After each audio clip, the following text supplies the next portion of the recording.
Gawa po tayo ng para sa sliding.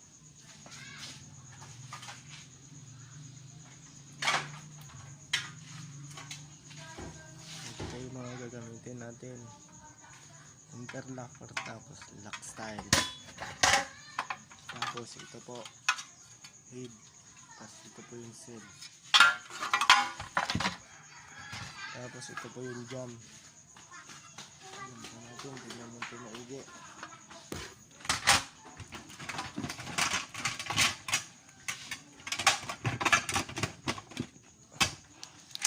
Tapos ito po ang bottom sa taas at baba. Nakaka-aluminum. Ngayon po, puputol po tayo. Pakita ko po sa inyo ang aking natapos. Ito na po yung mga natapos ko po.